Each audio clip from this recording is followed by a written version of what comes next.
কি খাচ্ছিস ভুজিয়াটা? এটা এটা খাচ্ছি আলু আর এই যে সোয়াবিন দিয়ে আলু দিয়ে পটল দিয়ে একটা তরকারি বানিয়েছি, পুরো মাংসের মতো কষা কষা, আর সুজি আর এই যে সুবলের দোকানের পরোটা। এই খাচ্ছি আজকের ডিনারে, এটাই খাবো। দেখি তো খেয়ে কেমন লাগছে।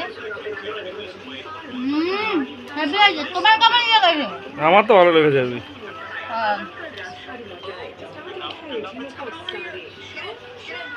দেখি চিংড়ি মাছ আছে নাকি? না না, আলু সোয়াবিন আর পটল আর মাংসের যা যা মশলা লাগে। আমরা কাঁচা লঙ্কা দিয়ে করেছি তো, তাই লালটা হয়নি, বুঝেছো?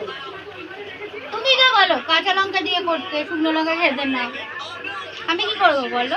না ভালো হয়েছে। তাহলে আবার টমেটো ধনে পাতা দিচ্ছি, ঘি গরম মশলা দিচ্ছি।